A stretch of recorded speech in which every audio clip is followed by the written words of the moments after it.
also fixing what's called, and this has been the bane of driving me crazy when I was out of office, the Public Service Loan Forgiveness Program. Now, this program forgives student loans to encourage those students who have those loans if they go and do public service. Think of the millions who are public school teachers, local police officers, workers at local charities, members of the military and the National Guard, and so many more. Think of the folks who work for federal, state, local, tribal governments, keeping essential services going, responding to natural disaster, all those firefighters and cops. The program is designed so that if you serve in one of these jobs, and we'll be able to list those and you'll be able to accurately assess whether you do, and make your loan payments for 10 years, even if it's not consecutive years, your remaining balance will be completely forgiven. It's a great idea, but the program's a mess.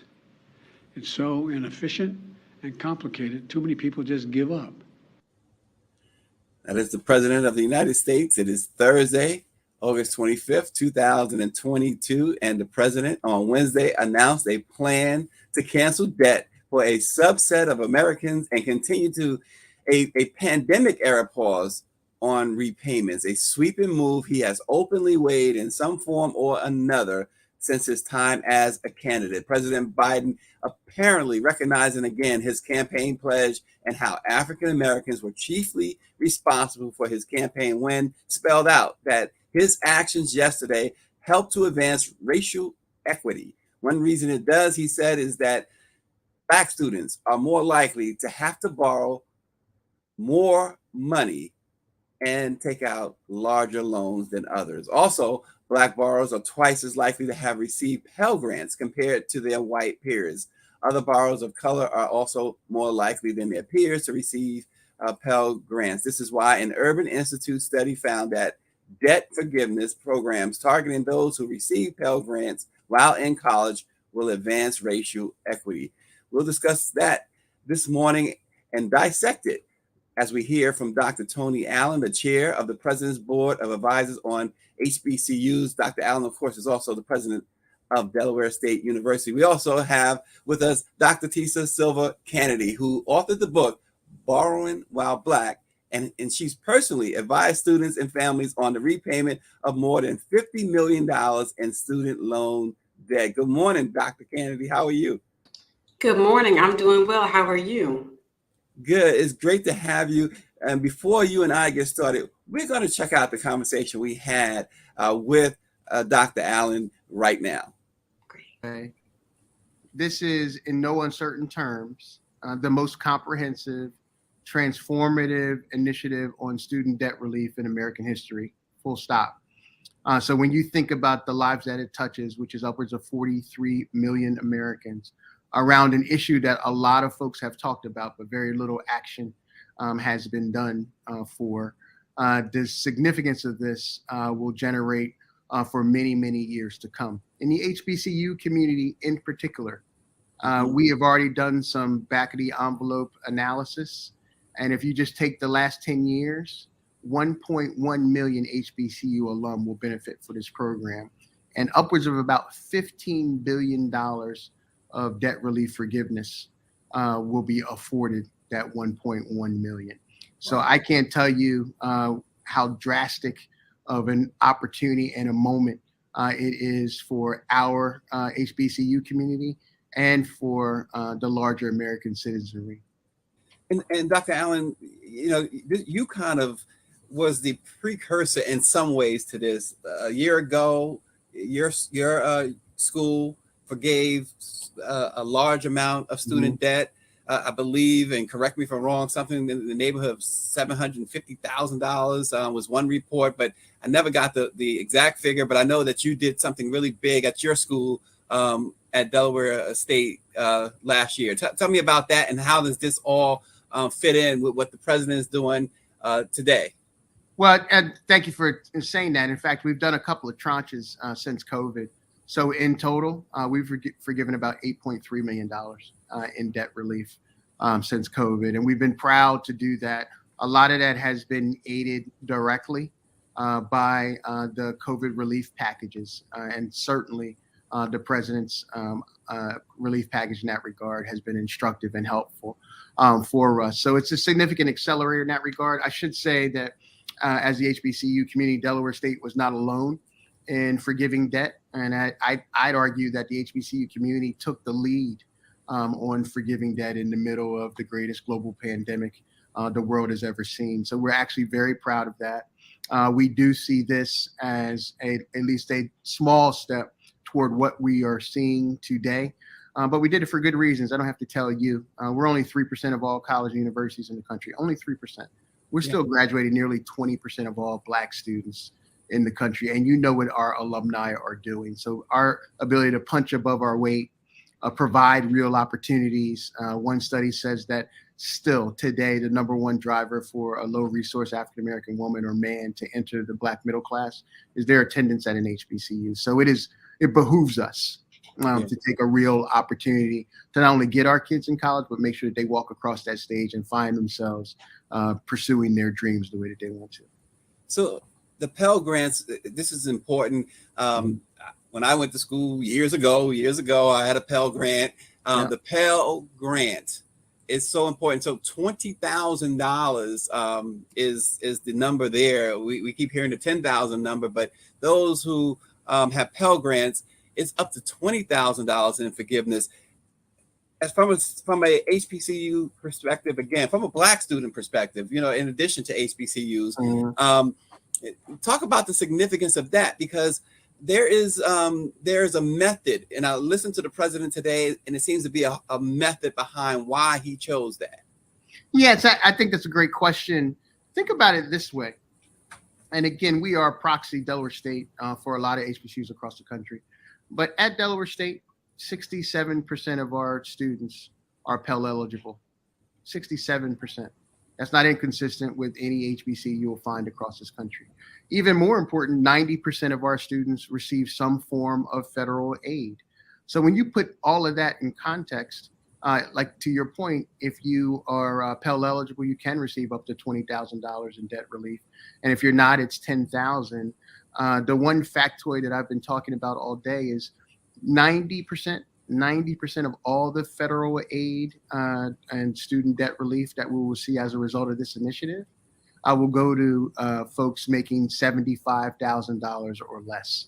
If you just extrapolate that a little bit about who those folks are, that's recent alum who are just starting their career or thinking about what's next for them and are looking some student debt obligation in the face. And the president and his team have literally just made the impossible possible for millions of Americans as a result. So I think he has really structured this in a way that's economically judicious, actually is an investment that will pay back big dividends in the American economy. And to his point, is creating an opportunity that is grounded from the bottom up and the middle out, which is exactly where we want to be as a nation. Yeah, I read a report too that sort of estimated on average the average student debt is $25,000. Is that accurate? And if that's accurate, then we're talking about the potential of eliminating, because also the White House mentioned that 1 in 4 will have total debt forgiveness. Let's talk about that a little bit, because I think it's important, because it's still criticism. Why didn't he cancel all the debt? Or the other side, he shouldn't cancel any debt. I had to pay for it. You should pay for it. Yeah, well, again, I think you'll have some affinity to this notion. You all know that equal is not equitable. So this notion of equity, I think, has been a linchpin of the Biden administration. The fact that this helps those folks who have the greatest need over the longest time horizon with what we think is the highest award that is reasonable is significant. And to your point about the factoid, 1 in 4 African Americans in this program, right, will literally have all of their debt obligation eliminated. 1 in 4. For the Hispanic brothers and sisters, it's 1 in 3. And that's just a portion of this effort. The other thing that's happened is we have been able to uplift the public service debt forgiveness program, which is a little known program that is getting a lot of light today as a result of this announcement. It effectively says if you have worked in the federal government, state government, local government, or the millions of nonprofits across this country for 10 years or more, you are likely eligible for complete debt forgiveness as well. There's an application process to it. So it's the application is due on October 31st.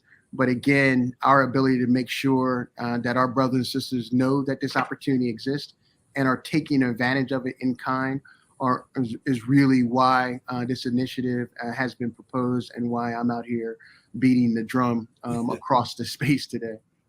Well, and beating the drum across the space also means educating folks on how to take advantage of this. This will provide relief of up to, from what the White House says, 43 million borrowers. But isn't that something that the borrower has to do at this point? It's just not going to happen organically, right? Go to studentaid.gov/debt relief, and it will tell all the borrowers everything they need to do and all the communications they will need to follow to make sure they're taking advantage of the opportunity. And before we let you go, Dr. Allen, speak to your students at Delaware State, if you will, and about how proud you are of this moment, because again, you and other HBCUs last year and even prior to that, you guys have, and you stated it already, you really have been attacking this even at the HBCU level, and now you have a role with the White House, a really important role for HBCUs there at the White House, and of course you are the president of Delaware State. Talk to your students for just for one moment. Tell them how proud you are of this moment and how proud they should be. Well, let me just start this way. I'm extraordinarily proud of them. Many of our students come to this university and other HBCUs like it to change their life trajectory for themselves, their families, and their communities. And many of them do it against enormous odds. It is our responsibility to make sure that they not only come to this university, but they matriculate, find the support that they were looking for, graduate in short order, and then can pursue their dreams without equivocation. We do a lot of that here at Delaware State University. As it relates to the scholarships we offer, you can actually have, for a Delaware graduating high school senior, if you have a 2.75, you could come to Delaware State tuition free. For every incoming freshman, we give an iPad or a MacBook Pro. That's around digital equity and reducing the cost of textbooks. And we are raising millions of dollars in scholarships. And I can tell you, I don't have to tell you this, but I should tell you that HBCUs do more with less. Less is no longer acceptable. And the Biden administration has heard us in word and deed. So what I would tell my students is continue to make us proud and don't leave a dime on the table. Remember that the borrowers eligible for this are anybody that had their loan originated on July 1st, 2022 or before. That means that incoming freshmen are eligible, current existing students are eligible, and certainly alumni from as far back as their debt obligation goes are eligible too. So it is a notable moment in American history for this to be happening, and particularly for our grand legacy in historically Black colleges and universities.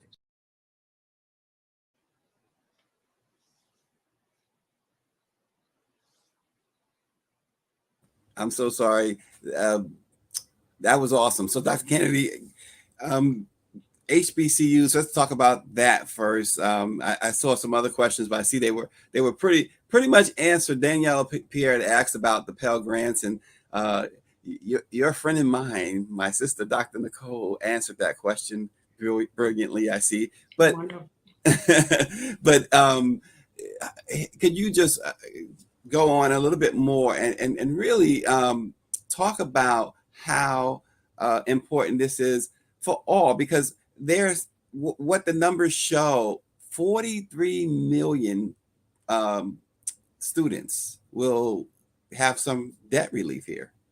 Yes, so I think it's really important for people to look at all of the features of this plan. I want to start out by going back to the Pell Grant that you mentioned.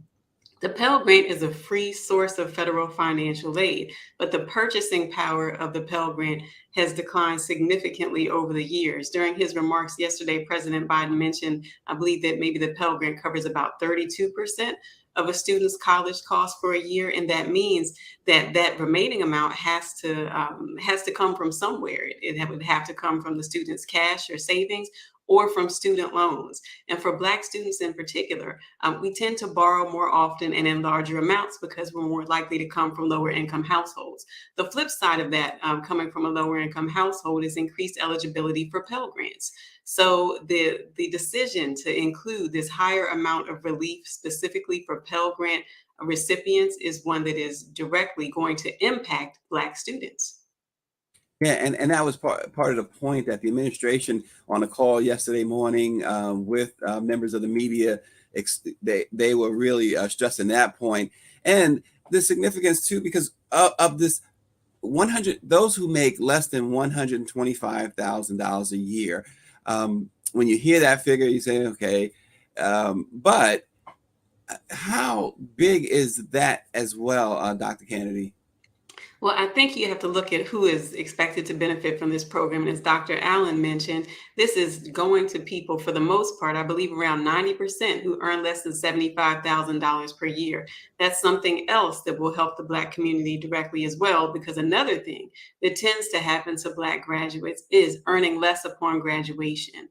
So in combination with targeting people who are Pell Grant recipients and also looking at annual income, this just shows me that there was deliberate thought paid to addressing student loan debt for Black borrowers.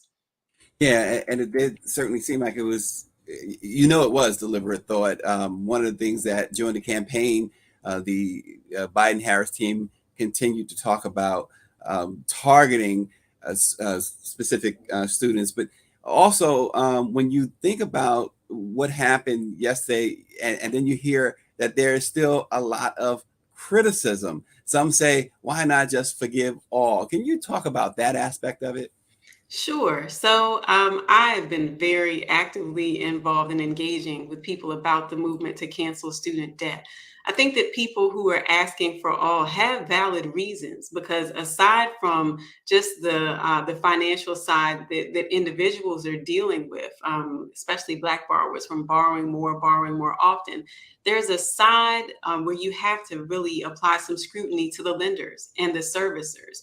And there have been so many documented cases of mismanagement of federal student loan servicing, of practices like steering borrowers into forbearances, which for a borrower might provide relief in that it's a temporary pause in payments, but it's a pause during which interest accrues. So one of those cases of mismanagement was that servicers were found to have allowed people to have their loans in a forbearance state for longer than was permitted by the federal government.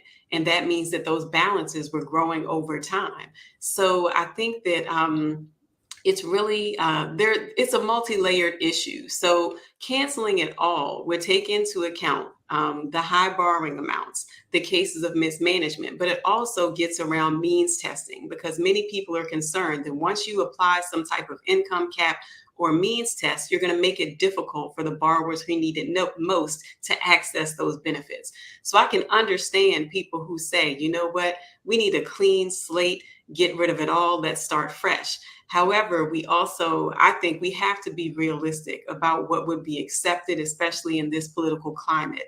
And while I do understand their argument, I have to say that I'm optimistic about this particular plan that the Biden administration has unveiled as a start to additional forms of relief. But just take some time to celebrate this win and what it will do before you think so much about what is not included in this particular plan. Yeah, the amount of student loan debt that the administration has canceled so far, I think is overlooked. It's several $billion so far since they've taken office. That's a fact. So we have to, and I love the way Dr. Allen was putting a factoid,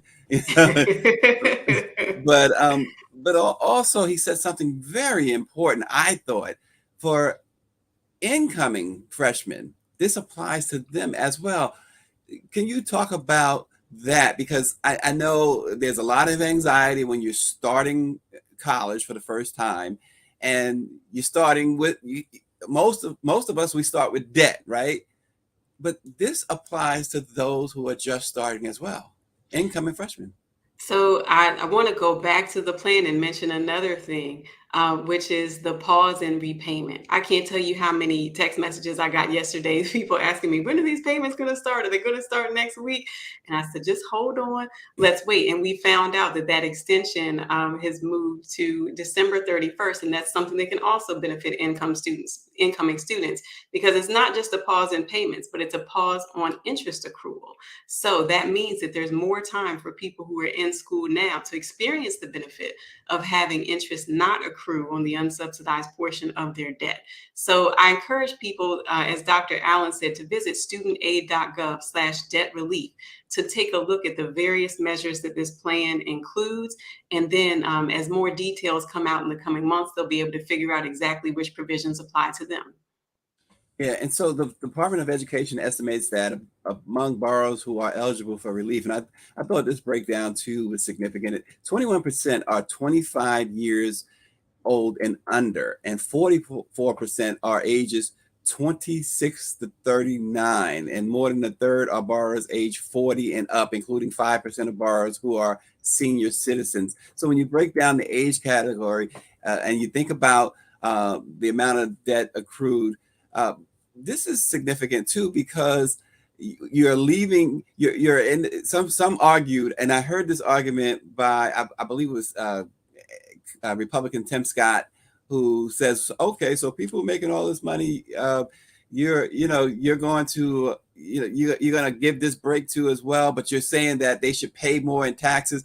But the point I think Tim Scott was trying to make was that, so you're just randomly giving folks, but it's not random, is it?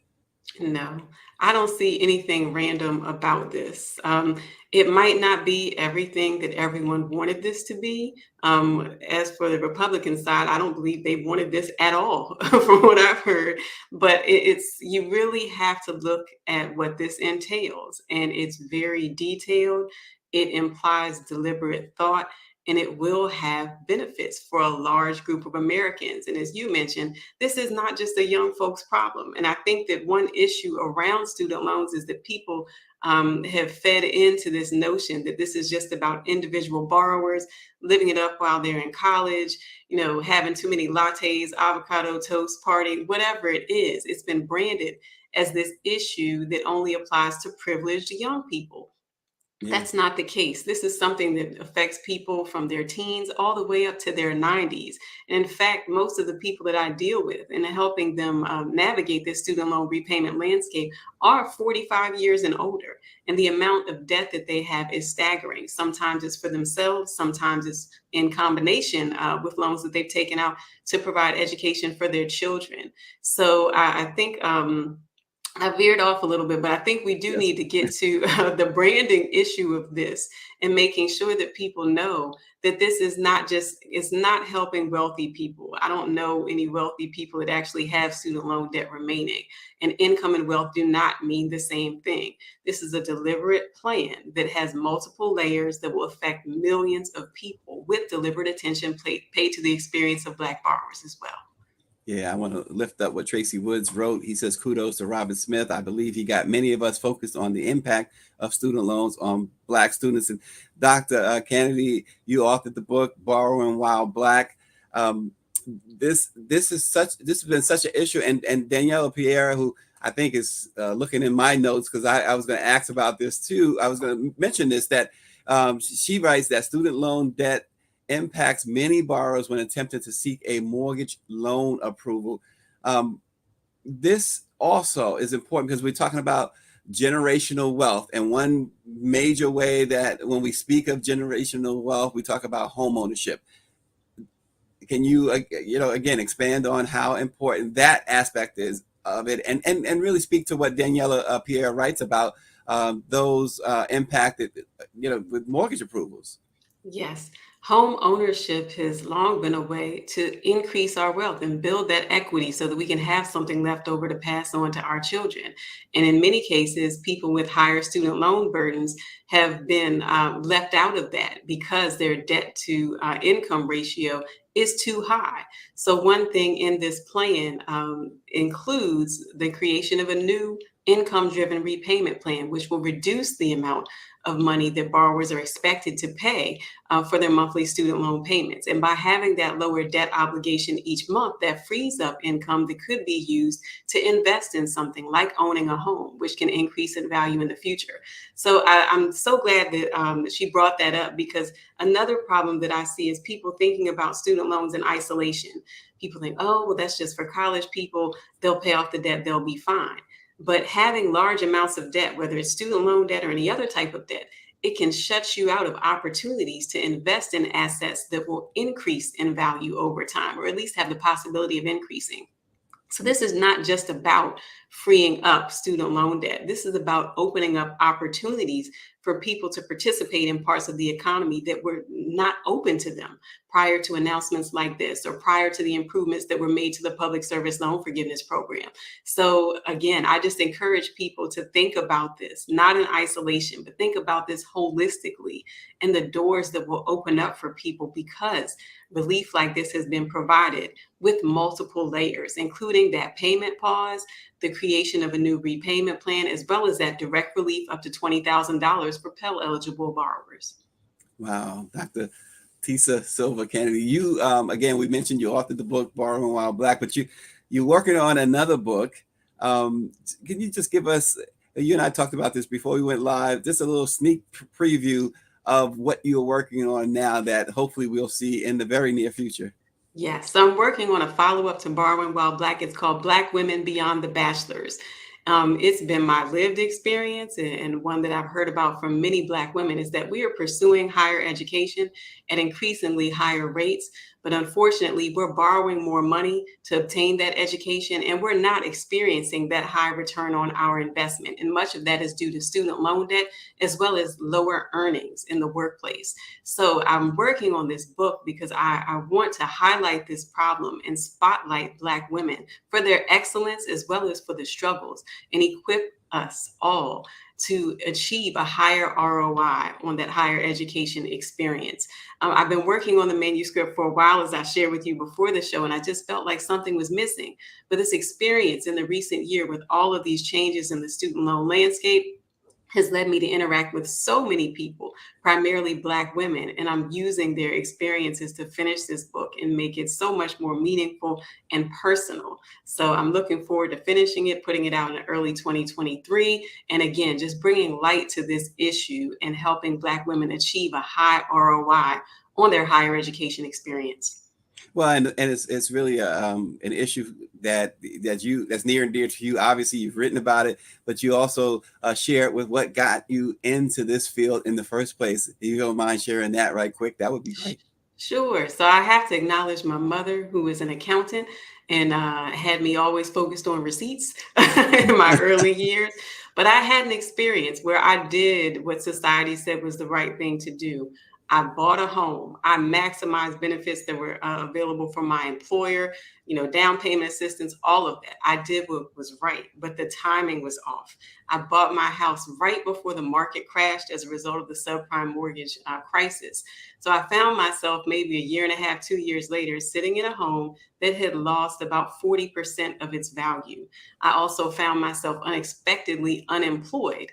And I thought, it doesn't seem right. You've done what society says is beneficial for you as an individual, as well as better for society in general. And here you are, stuck, unemployed, and wondering, how am I going to cover this mortgage? So I started to get into freelance writing, and I focused on how can I help people avoid being in the same situation that I found myself in. I found one job that was available, and that was at the University of Maryland, Baltimore, that addressed financial education and wellness on a college campus. And so I went in that direction. And over time, the experiences that I had advising students and families one-on-one about student loan repayment made me see some differences between the Black borrowing experience and the experiences of other students. It's not to say that students of all races or ethnicities don't face struggles. It's just that the Black borrowing experience is different. And as long as the numbers tell me it's different, I'm going to talk about it and hopefully provide people with solutions to achieve better outcomes.